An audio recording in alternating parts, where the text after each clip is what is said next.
Well, I'm glad to be able to meet with you here on this Tuesday, and we're looking forward to all that the Lord has ahead in this Christmas season. What a great opportunity to give the gospel and to show hope and optimism in a pretty dark day. And I'd like to speak about the wonderful hope that we have as believers.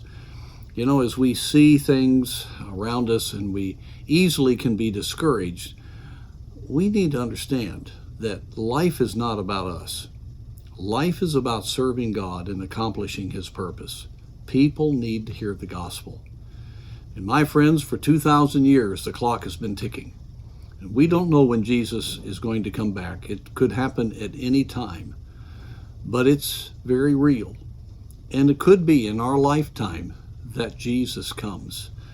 In 1 Corinthians chapter 15, he says in verse 51, "Behold, I show you a mystery. We shall not all sleep." Not everyone's going to die that's a believer. "But we shall all be changed in a moment, in the twinkling of an eye, at the last trump. For the trumpet shall sound, and the dead shall be raised incorruptible, and we shall be changed." Well, that's good news, isn't it? Do you realize right now, here we are wringing our hands about political situations and all other kinds of problems, and in a moment things could change. The trumpet could sound, the shout of the Savior, and we'd all be lifted immediately into His presence. Man, you talk about a moment. That is going to be great. And it certainly would be a joy to be part of that generation that sees the rapture of the church.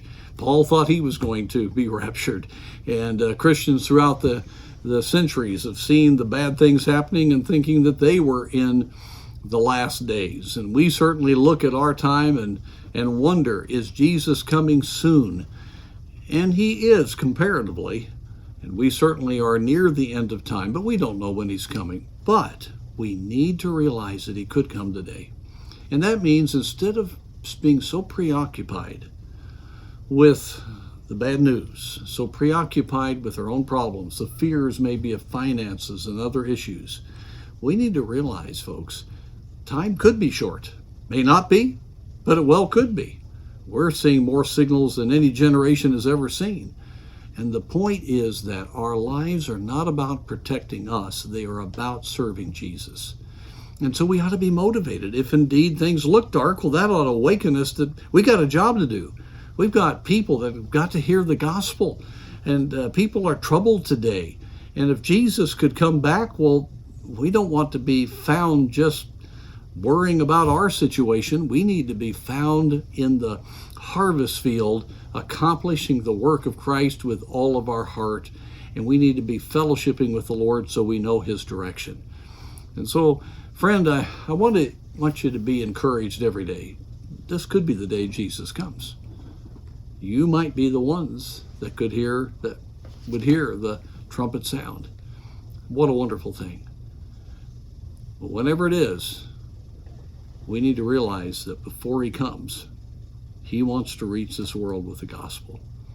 And He wants to reach every people group. There's a great job to be accomplished. So let's realize that, yes, things do look like Jesus could come. Well, then let's stop focusing on those things. And let's start getting excited about being prepared when He does come, because we are working in His harvest.